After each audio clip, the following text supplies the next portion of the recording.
Bishop Williams and my lovely wife, Dr. Bernadette Williams. Continuing part two, we talked about longevity.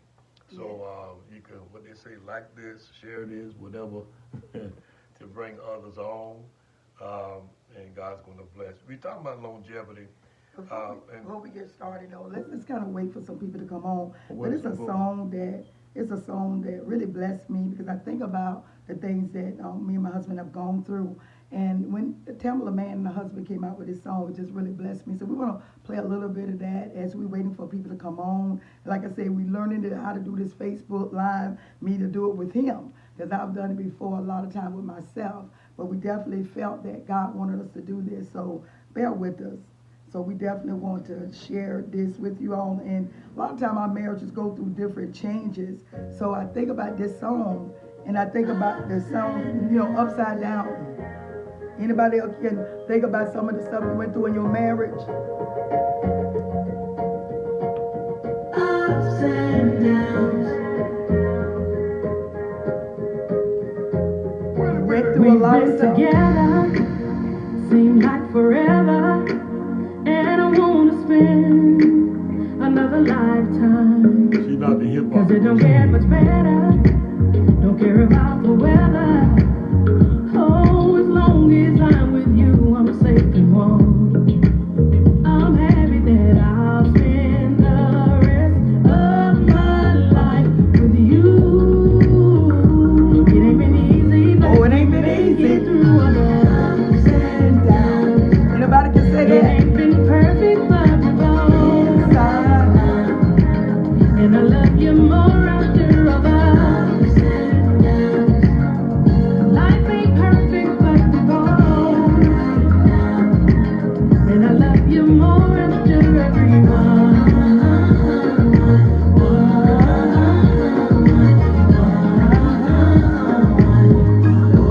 So come on, dance with me, baby. Just wrap your arms around me, baby. Hold on tight like the first time I met you. Oh, It's good to have fun. And right beside you, you showed me, baby, you were right. So honey, I'm Come on, share this. Let somebody know that we're on live. We had a big support the last time, and we really feel with all this fight, we have something to tell you that the God didn't want you to hear.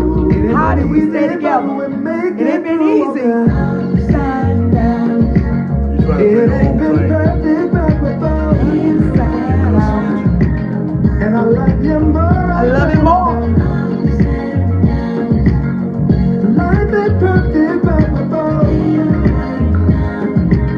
and I love you more after everyone.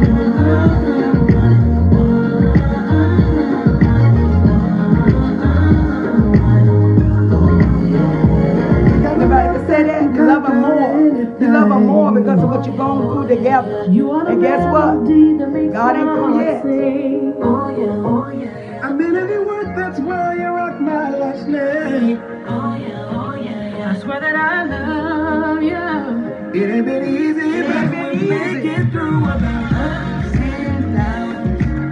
It ain't been perfect, but we're both and I love you more after the Upside down. Hey, how many can say that? Ups and downs. But you love them more because you went through it together. God brought you through. So like my husband said, we've been just trying to get back on to talk about this longevity of marriage, getting ready to celebrate on Tuesday, 46 years of marriage. And it ain't been easy. It's been ups and downs. But we thank God that we have not gone through this by ourselves. When we got saved this same month, I'll be saved the 22nd this month. I'll be saved 37 years. And on the 16th of March, he was saved 37 years. So that's definitely the reason why we're still together.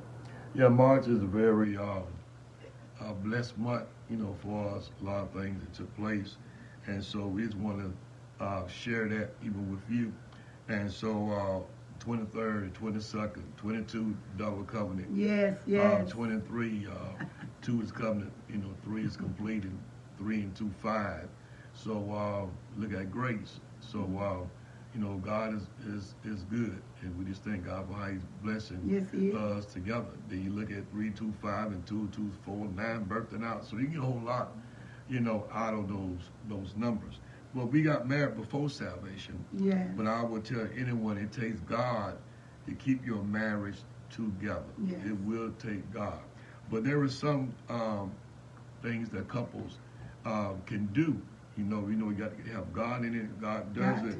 But That's there's the glue. something that God's like to come down from heaven and get in your marriage, and He does what we supposed to do. The Bible says the things which are impossible with men are possible with God. That's Yes. Luke 18:27. So we do the possible, empowered by God, and then God will do the impossible. Yes, we He do the possible, He does the impossible. But I do want to be balanced. I'm a very balanced preacher, and because there are some unsaved people that are out there that aren't married, and through my studies, God was showing this to me, and I also hear you crying out, yeah, by salvation, yeah, we know to be saved, preacher, but if I am not saved, if I have not met God the way you have met Him personally, Right. Can my marriage work? Of course, your marriage work. It can work It can. better with God. Right. It can do your best without it, Right. but you can do better Yeah, with you be Him. better with Yeah. it. But you have some people that's not saved and don't know the Lord. They have better marriages than some of us that are Christians, because we've not accepted the principles of God. And I thank God that when all was going on in our marriage, and I thank God for my husband now, the Lord telling him to tell even more of his testimony through our marriage. I thank God that, and you've heard me say before, when I wanted to go to divorce court, God said no. He said no, that He was going to turn things around, and He did that for us. So we're just excited to be able to tell other couples that adultery, infidelity, lying, all of that is not unforgivable. It happened for us, and we say it was a miracle, definitely, for us to be able to say we're getting ready to approach 46 years. But in that 9th year, I really wanted to throw in that towel. I really wanted to stop.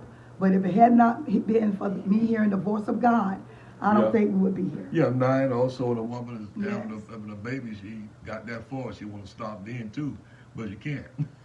So ready just like she couldn't stop. give birth, When she ready for wanted to stop, deliverance. no, He had to get that birth out because God had a plan. Yes, He had a And plan. guess what? And the plan is still unfolding. A good plan. Listen, a yes. good plan. So there were some pointers. If you got your phone or your paper, pencil, 5 things we just wanted to share with you tonight. So number 1, you need to respect one another. Yes. Value Yes. value one another. Anything that has value to it, you're gonna make sure that you take care of it. Right. Anyone that you respect or value, you will not tear them down, Mm-hmm. even if you are right and they are wrong. Because when you are married, you mirror one another. You reflect Amen. off each other. Amen. Because you're one. You You're tell one. the man to, we cherish our body. We should cherish and bless our wives. Because if you talk to them nasty, you're talking to yourself nasty. Right. You're doing wrong, you're doing yourself wrong. You're doing right, you're doing yourself right. Mm-hmm. And that's what God wants us to be done. Just like when a man is well groomed, his hair and his beard and his clothing, then you should know if he looks good, then the wife must look a whole lot better, and the children as well. Right. Because you can judge a marriage by if he looks good. Now, if it's a little different, but that's how it's supposed to be. I'll Yes. put it like that. Yeah. You in? Oh, yeah. Okay. As he was saying about the What you value, with? something just recently happened, approaching these 46 years. I was feeling some kind of way, didn't know how to, put my finger on what it was. But my husband wanted to make me happy and to please me. Like you say, he valued our relationship and he wanted to do that. And I took him to buy this ring, and some of you have heard the testimony about it. And we went and bought the ring, as a matter of fact, last Friday. And when we bought the ring, big ring, looked like it would cost a whole lot of money. But I already had a ring that he had given me back in 2006. And I had forgot the value of that ring and was about to buy something that looked like I was going up in value, but it was going down in value. But it was something going on in my life, and all he wanted to do was make me happy. And he was like, you look like you wasn't happy when I bought it, but I took it back to the store that I bought it. We bought it Friday. I took it back that Saturday because that wasn't the answer. Because sometimes we want material things, and God revealed to me that my peace was being slowly drained from me, and it wasn't about being happy.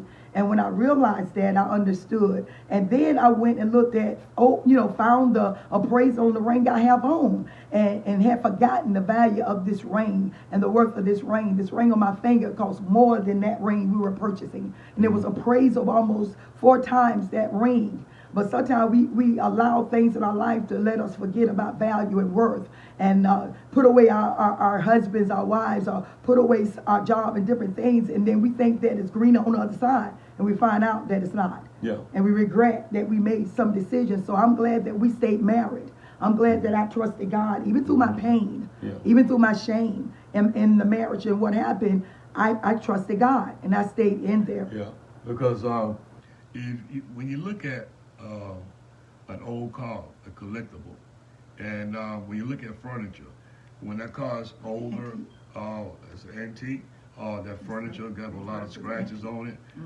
that demonstrates character. And the older it will scratch up and all these things is more valuable. Sometimes we forget the value now in our marriage. The babies, the scratch marks, the way up, the way down, whatever, they looking, across the street, around the corner, it may be glittering, but it's not gold because they had not went through what you have went through with your husband and with your wife. So we can't forget the value that we have with one another. Because if you devalue it, it don't mean that it lost its value. You just lost your value what you see. You see. Because you devalue does not mean that it's lost its value. That's right. That's the truth. And I thank God for that, because like the song, Ups and Down, our love has grown stronger. And we understand each other. We know each other now. A lot of times people want to throw the towel in. The Bible says 2 shall become 1. We don't want to wait in there for that process. A lot of people don't want to wait on the process. But I want to encourage you tonight, wait on the process. Don't move quickly like that. You're about to make a mistake. I'm talking to somebody. You're about to make a mistake in your marriage, in that relationship that you're in. You got to trust God. God want to see where your faith is for your marriage. Yes. And the second thing I want to share with you is look at one another. Yes. You remember before you got married, and to get married, what attracts us, one of the senses God gave us is sight. So we can see, and whatever we see, it draws us. And God said, behold, how good and pleasant it is for men to dwell together in unity. Behold, look. And whatever you look at, then you become. When you look at it long enough, you want it to become yours. So I used to look at her, when we worked at the commissary, and when she you first met me, right. About that Oh big, yeah, I was. I remember that. I was. Yeah, about 3, but it was it was a process. So and so I said, I wanna marry. I said that. I don't think you said married. I think you said you wanted that. Yeah. You probably said you wanted that. Yeah, same thing. But anyway, so look at each other, because if you look at someone or something long enough, it draws your attention, and then eventually you will love what you are watching. So I watched her walk down the commissary halls, long enough, and each day and each day and each day. So here it is. Right here through the process, you see results. But the young people, they want the results and not a process. You're looking down the road, eyes going in. You got to see, I'm raised old school. You got to look at also the process. Yes. Because some folk now, they want it, but they don't know how they got it. They don't know how to explain it, but they just know how to do it. I want to be able to explain it and also do it. If I can't explain it, all I can say is God did it. And a lot of times when people don't fight to get something or even to maintain it, a lot of times that's how you devalue it. That's how you easily let it go. And I think that even in our marriage, when I really realized how much I love my husband, that fight came up in me even the more. for my marriage, understanding the covenant and understanding what those vows meant then. Didn't know when we got married what our vows meant, but we understood what they meant. And even after the adultery, the infidelity, and even the child being born outside of our marriage, we renewed our vows. And we met at that time. Many times. Many times, yes, we have. We have reviewed them many times. I think we have said our vows 7 times, because the 7th time happened when he was getting consecrated as a bishop. For some reason, our bishop started telling us to say the vows. I don't know why. We was caught up in the spirit, and there the place was high. And he had me and Bishop to begin to repeat parts of the vows of the marriage covenant. And I was like, 7 times, y'all, if I go back and count it. But we are determined not to break those vows, to honor those vows. And that's what you have to do. Sometimes, for some reason, maybe we have dishonored, we have not honored the vows that we've done as married couples. You can go and renew those vows. Yeah. You and that man, you and that woman can hold hands, and you can say that, if you were not there in sickness and health, if you were not there when you were going through financial issues, whatever it was, a part of that vow, you did not keep yourself only to him or her. You need to renew those vows. That covenant was broken. Mm-hmm. You can renew those vows. That is not the end. Yeah. I tell people all the time, being a born-again believer, that adultery should not be a choice. It should not be that, because I'm an individual that will stand before God. I can't say that I did it because of my husband. I can't say that. God, we're going to have to stand for our own sins and the wrongness we've done, all unrighteousness. Yeah. So a lot of times, marriage, I was thinking about it, sometimes it's just like being in a car. You always like to go along for the ride, but sometimes you got to drive. And when you're driving, you got to be more attentive. When you drive, you got to be more alert. When you drive, you involved, you engage. Yes. But when you're riding, you just go to sleep, you're being lethargical. And sometimes if your marriage is going to sleep, you need to wake up, buddy. You need to wake up, sister. Right. And grab the steering wheel so you can be attentive. Right. Grab the steering wheel to be able to say, we in this thing together. What can I do? So just don't go along for the ride of your marriage. Mm-hmm. Learn how to say, let me grab the wheel sometime. Let me not gonna ride shotgun the rest of your life, but you got to be able to function and to engage. So you got to learn how to look at it. I look at my wife all the time. I look at all of her, and all parts. Look at all of them. And when you look, this is when you become attracted to what you see. When you stop looking and start looking at other things that got your attention, become inundated, marriage in trouble. You start looking everywhere else, then you start wanting everything. You want sometimes, why do I want this? Or why do I want him or her or the that temptation. Or that? Because now you look in your eyesight, has now, that's why God, I said, watch and pray. That you enter not into temptation, but the spirit is willing, but the flesh is weak. Yes. You got to watch your husband and watch your wife, because that's what drew y'all to one another. Watch it. Yeah. God will bless. And remember last month we even talked about marriage is work. Marriage is work, and both of you have to work at it. Yeah. There's no such thing as 50% and 50%. You got to put 100% in. He got to put 100%. She got to put 100% in. And you got to get to know each other. We change. We married, me and my husband, we got married. We didn't have kids. So people married without kids, people married with kids, and then people end up without kids, and you're going through changes in your marriage, in your relationship, and you have to be changing, and you have to be willing to do that. Men, getting to know your wife, she's going through changes in her life, and you need to understand what she's going through. And women, I believe men go through some changes too, and we don't always know what's going on with them, and we have to get to know them too. So it's all about both of us submitting to one another. Like the Bible says, submitting to one another like unto the Lord. Yeah. It's not just men telling the wives to submit to them and us just saying, that also. But God says, submitting yourself one to another. And the fear of the Lord is unto the Lord. And then he said, wives, submit to your husband, and husbands, love your wives. So he already knew some difficulties that were going to come in as far as being a man, as being a woman, that we would have to deal with. Yeah. And I want to share something that can help your marriage. There's one woman and one man that's in the marriage, and you look at the woman is built to receive and then give birth. The man is built, to give out. And when the man learn how to, just like as you work at trying to have a baby, at least practicing, some of y'all. And but when you start doing that, you should act like that in everything you do. You know, around the house, out in the marketplace. There's always give, give, give. Because sometimes the man, well, what I'm going to get in, we ain't going to bless me. That's the wrong attitude, brothers. We are built to give. We get pleased by giving.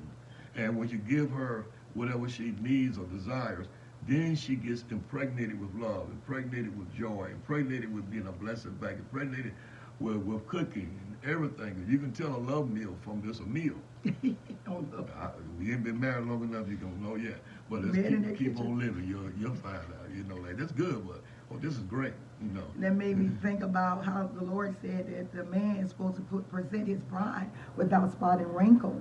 Man, it's some things that God is requiring you to do for your bride, like Jesus did for his bride, you know, the church, and laid down his life. So it's some things that, as my husband say, we have different roles within a marriage. Yeah. A man should not be acting like the woman, and the woman should not be acting like the man. Yeah. And sometimes because of what you saw coming up within maybe your parents or whomever you saw a marriage, or maybe that's why it's affected how you are in your marriage. But we can always change. We can always change for the better. You know, we might be doing something good, but can we get better at it? And I believe that as we grow together in marriage, we get better, because we got better. You know, we're very sensitive to each other, very concerned about each other. So sometimes when I'm dealing with some stuff, and I've learned how to not always just go off with it, I'm still dealing with it, and he will just do some things and not say anything to me. He might go mop the floor a little bit more, or go fold up the clothes, and he said, I'm gonna let her, you know, maybe I'm thinking he said, I'm gonna let God deal with her, because right now, you know, she's feeling some kind of way, and he can't handle that. But I thank God that he didn't leave, though. He didn't leave out the door. And I would tell people, I thank God for my husband, that he always, you know, he don't say what I may say out of my emotions. Yeah. And I want to share something what she just said.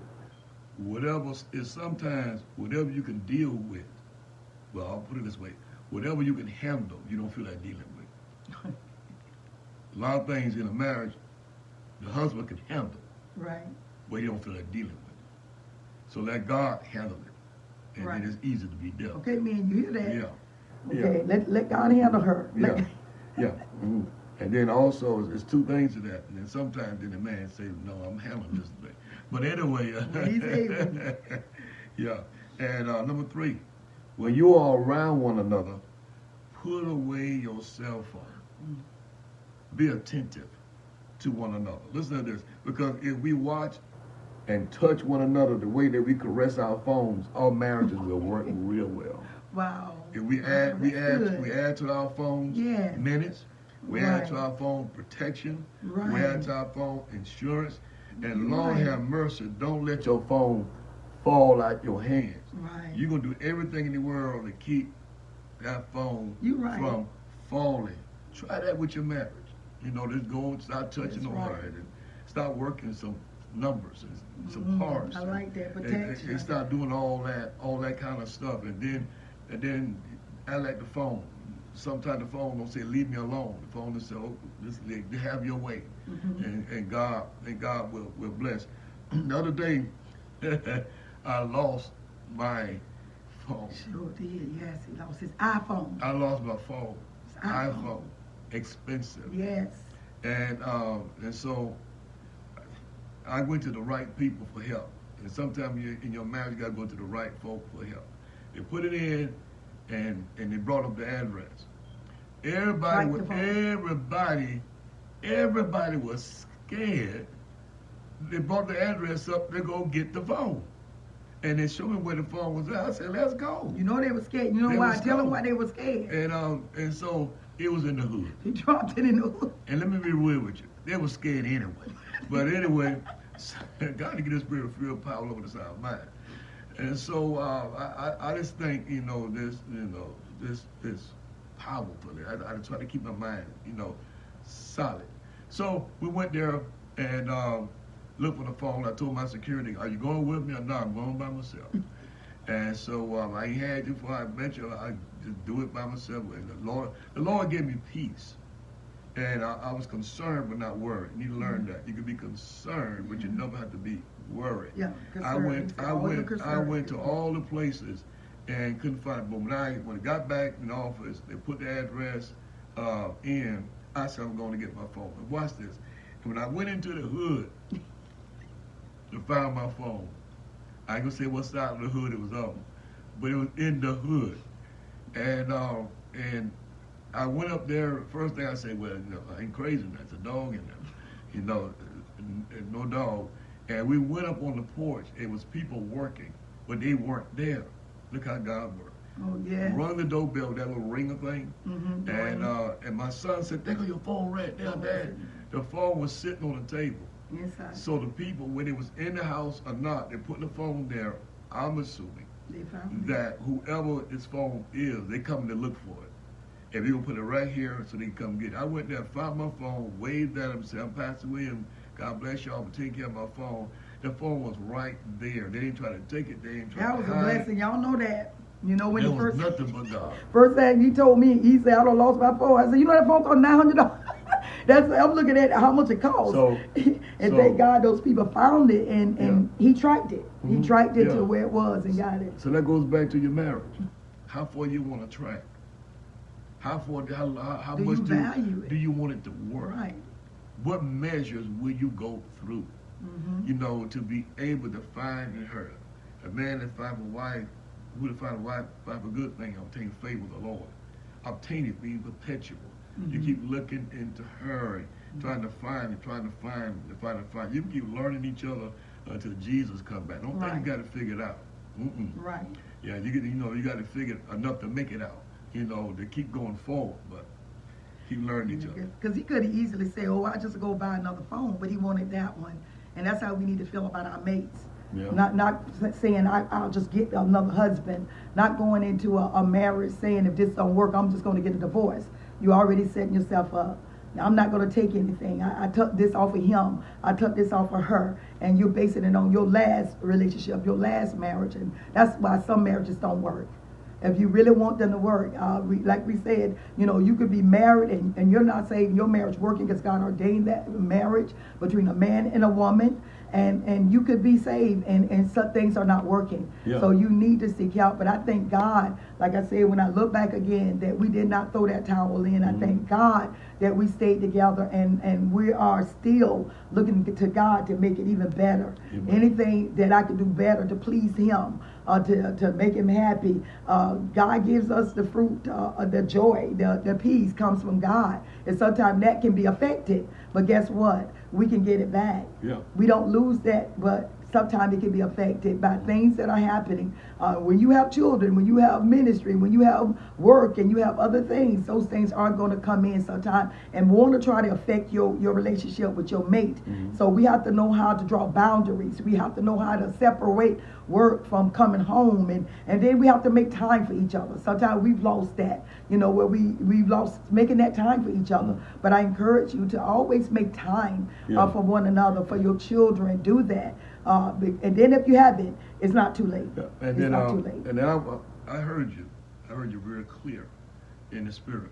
Because a lot of times, well, Bishop, I'm going by what the Bible says. Mm-hmm. And I'm going to get a divorce based on that. Right. Well, the Bible says a lot of things, but is that what it needs?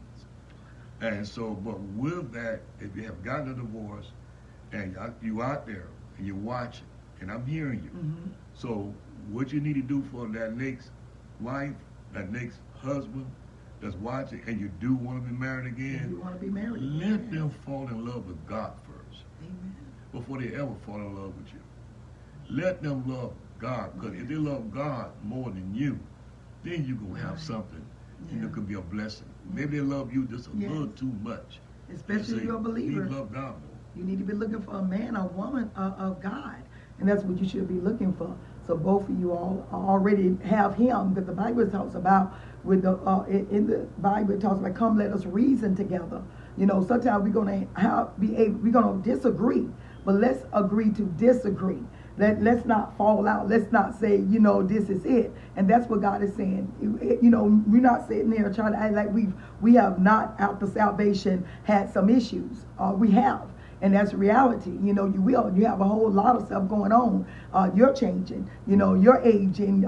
Different children, no children, and then children again. Some of us have had to maybe get your grandchildren or get somebody kids. So things don't stay the same. In summertime, that does affect your relationship, affect your marriage, and then you got to look at that, and then you got to deal with it. You got to say, no, I'm not going to let that separate me and my husband. I'm not going to let that cause me not to be able to fulfill what I'm supposed to do as a wife or as a husband. So I encourage you. And then when you get to that point where you need somebody to help you, go get counseling. There's nothing wrong with getting godly counsel, especially you say getting godly counsel, and even if you're not, because anybody can seek counsel. Anybody. Because the Bible says, with no counselor, the people shall fall. Yes. But to a counselor, that's safety. Yes, it is. And get the right person, because that ain't got to be your friend. Make somebody that's a friend of God and really keep the word. Well, be balanced, you know, not just lean to your side because you're their friend and she not. So we have to be careful with that. We have to be careful with who we talk to about whatever, because I can remember when I was going through in our marriage and was getting the calls and all of that about my husband. I didn't want to believe it, and I can remember getting to a point where the pain of what was going on, I was very vulnerable and I wanted to stop. So I did agree with somebody. That's like, you're right, he is committing adultery, and they immediately say, well, get you a boyfriend, and hurt him like he's been hurting you. It doesn't matter how many women. He said, but if you get that boyfriend and let him find out, you're gonna hurt him. And I did it out of my character, not just for salvation, y'all. But I did not feel good in it.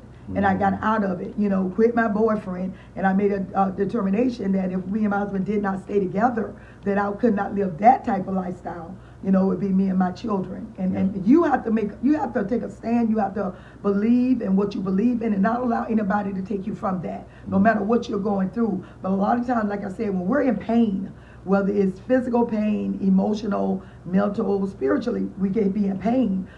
We sometimes make mistakes. Sometimes we just want it to stop. Yeah. And then we regret. We regret what we've done after we've done it. And the consequences sometimes after our choices sometimes are not good. And sometimes they affect the whole family. It affect people that you love, even outside of your family. Because believe me, as born again believers, we sin. We do things wrong. And some people are looking up to us and thinking that we're perfect, which we're not. But I'm just saying that sometimes we have caused people to fall because of some of the choices we made in our lives, that they're watching us. They are watching us. Yeah. Number 4, try complimenting one another. Yes. When last time you have complimented her? When last time she has complimented him? When was the last time you complimented your mate? Cuddle. Every couple would like to hear something nice from their mate. You come home and, you know, instead of saying hello and how you doing, how was your day? Why you ain't do this and why you ain't do that? You be like, Lord have mercy. So you got to make your house a home. Yes. And you know, why you don't feel like coming home? Why you don't feel like doing this? Do you feel like welcoming me so I can feel like this is home? Do you feel like welcoming me, saying things that I desire to want? Because you can go and then not allow this, but the house can feel like a home, but do you love the one in it? Because some people just love the house, but don't love the one taking care of the house. Don't love the people that's in the house, the person, the two people. So when you are watching, when you are illegal or not married, you want to do everything, you know, together. And now that you are legitimate, now you're legal, you want to do everything from each other. Oh, God. And you know, we was like that. Yeah, you got to learn how to compliment and talk while you're in the room. And we felt like one time we couldn't talk unless we had other people beside us, you know, in the room. So right now we stay in this nice house, and just 2 of us, and we don't need nobody in this house to make us feel lovable, to feel comfortable, you know, welcoming, peace that's here. And so we just thank God. And even as we share with you all what we do, you may not do what we do, but what we're saying is that what do you need to do for your mate? What do you need to do for your wife, your husband? Because sometimes it's not about with us being up under each other, but it's me knowing he's in the house. Because my husband do be out of the house a lot, and that's him. That's his heart. And sometimes when I get trouble a little bit, that's something that I deal with him not being here. But sometimes, you know, we're not even in the same room. I get up and I go in. He may be sitting in his favorite recliner in our bedroom, and I just lean over and I kiss him, and I'll say, "You okay?" It's not even all the time, but it's enough because we know each other. You know, we know each other. Some of you may need more affection. You may need more expression of affection, and that's okay. And it may have been less in the beginning, and maybe you need more now. But that's that's for each of us to keep learning each other, growing with each other as we age. I'm 65, he's 66. Come on, we met. And what was I think I was 19 and you were 20. I think it was something like that. So we've been married all my life, when you think about it, you know, and had the children. So we're looking for a day, and I'm just looking for a time as we move more towards what God wants us to do, and more people, our kids, and other people that God is sending to help us, that we are going to have more time. Yeah. And we're going to take even more time for each other. Yes. Number 5. So we looked at, I'm going to go over it. So in case you missed it, just tune it in. We gave you points. Number 1, you need to respect one another by valuing. Number 2, look at one another, because you draw attention by what you're watching. Number 3 was when you're around one another, put up your cell phone. That's right. Learn how to caress each other the way you deal with that phone. Take care of that phone and protect it. You don't let nothing interrupt you with that phone. Your head like this. You should be with each other like that. And sometimes we do it. Sometimes we be out and we do it. Then you got to catch yourself. Yeah. I mean, you may be out to dinner. You got your phone out. He got his phone out. But we're saying that we need to begin to look at that. And if it's like that all the time, you know, not only just when you're out, wherever you at, you constantly on that phone. We need to check that. Sometimes we need to even. I feel like, you know, we talk about fasting. We talk about putting away some things in our lives. You need to look at whatever's in your life that may be taking up time that you can give to your mate, that you can give to the one you're supposed to love and the one you're supposed to care about. You need to look at that. If it's taking too much of your time, your girlfriend, your boyfriend, I'm not boyfriend, well, I'm just saying your friends. If any of your friends are drawing you, and you need to be careful. You married and a lot of your friends are single people, and you all are constantly going places and doing things. You need to be careful about that. Yeah. And then number 4 was complimenting one another. Yes. Saying how nice she looks, saying how nice you look. Compliment. Thank you. You look good too, sweetie pie.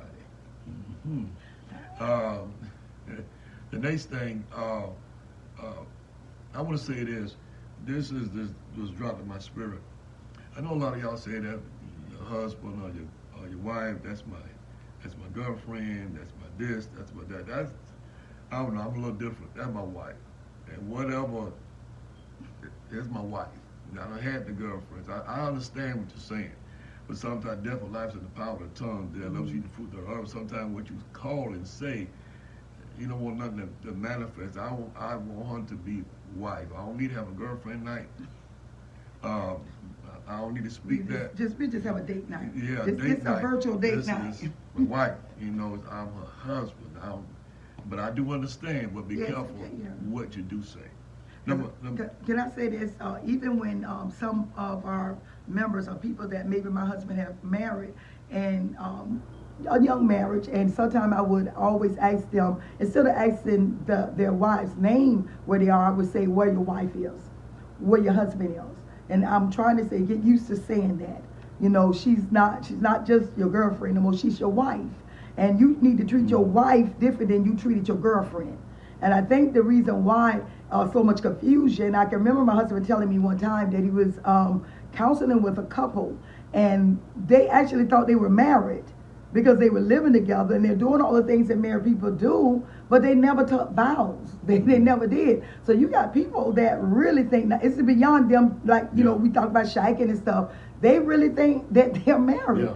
So that's the kind of thing that we're dealing with right now, you know, because they're doing everything that in a marriage is supposed to be done. So it's some confusion out there. It really is. Some years ago, somebody told me, God married Adam and Eve that took care of us. Jesus. The devil is a lie. You better marry that woman talking about and they were married. So you need to be married. There's some weird stuff out there. You'd be surprised what people, how people think. Yeah. Number 5, forgiving one another quickly. Yes. Forgiving, and then forgive one another quickly. Listen to this. We all get upset with one another eventually in marriage. You Right. will. We will. We all must learn how. We've all must learn how to forgive. How do you forgive? I'm gonna tell you how to forgive. Do it. Just do that it. simple. Say just If do we it. don't, if we don't even feel like it, forgive, because forgiveness is an action more than a feeling. Because it may be a while if I feel like emotionally forgiven. Because the Bible says this, then came Peter to him and said, Lord, how often shall my brother sin against me and I forgive him? Till 7 times. Jesus said unto him, I say not unto thee until 7 times, but until 70 times 7. Which simply means this. 7 times, that was in Matthew 18, 21 and 22. 70 times 7 means to have the right attitude Yes. for forgiveness. Not the number 7, which is complete. We must have a complete attitude and we must forgive. He said, because if the person asks, he said forgive. He didn't say how you feel. If they ask, forgive. And then it went past 7, but 70 times 7, which means to have the attitude Right. to forgive, even if, but don't, if you forgive, don't you should mean it? Well, you should mean it. You know, that person is asking for forgiveness. You should mean to forgive them, to release them and yourself. And if you do that, you'll see a whole lot of things is blessed. Because every time you go to forgive, just have the attitude to forgive the husband, to forgive the wife, and do it quickly so that you can just love each other and be happy. Amen. Yeah, and God will bless. And I know we've been on a little longer than normal, but I also want to say this. I can remember being in a counseling session with my husband. It was a couple that we were counseling, and they were going through similar things, a child being born outside of the marriage. But the difference in them and us is that we were not saved when that happened in our marriage. They were saved, and it happened in their marriage. So it was a lot of pain going on. So we were in that counseling session, and I can remember my husband saying to them, you can forgive, but that doesn't mean that the hurt stops right then. Your heart is a muscle, and muscles take longer to heal, but you can forgive. And one thing I said, I recently went through something, and I was very hurt over it.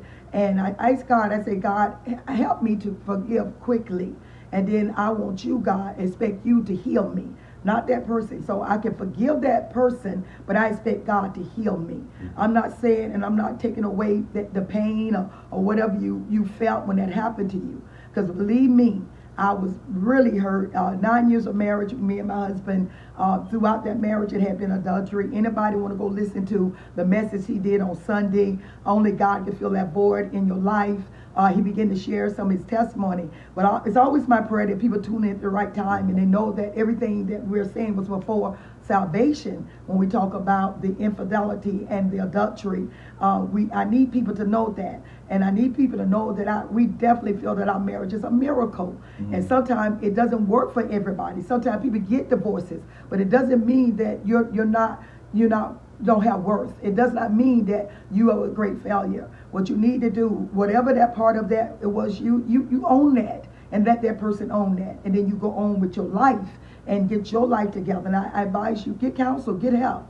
You know, it does hurt when people are divorced and separating. It's like a tearing away, because it's one flesh. So it's like a ripping apart, and flesh hurt when you tear. Glue your fingers together and pull them apart and see how some skin be still left on the other part of your finger. Because God said 2 shall become 1. Yeah, because what I learned as we get ready to close out. Yes. Somebody showed me an example, and I like to use it. Take a tie, a garbage tie, a little plastic and paper, a little metal in it, it's straight. And take 2 of them and then tie them together. Twist them together, yeah. And when you untwist them, no matter what you do, they will not be as flat and as straight. It's something gonna be dented, something gonna be twisted, something gonna be wrinkled. Yeah. But guess what? Them same things that dented and got little wrinkles in them can still tie that garbage bag. Yeah. So in other words, what I'm saying, Bishop, what I'm saying is, no matter what the hurt, no matter what the dents are, no matter what the indentures are, guess what? You still can just tie things together. You still can make your marriage work. You know, because it brings character, you know, to you. But it's a tough way to get character. But hey, you know, use it. You still could be used. You are usable. You don't throw away. You throw the trash away. You see, but that garbage can close up the garbage, tie and close up the stench, tie. And you've been through something, so now you can just tie it and get rid of it, because you still can be used. So we get ready, celebrate 46 years of marriage, and we don't need nobody but the blessings of the Lord. And on the 23rd of March, I said we don't need nobody. We need no help. We good. We gonna hope we gonna help each other to the glory of God. We love you. And now we get ready to sign off. Bishop Lewis Williams. I want to spend another lifetime with him. That's what I'm saying. I don't care about the ups or the downs. Yeah. She tried to dance. She's good, child. I feel safe when I'm with him.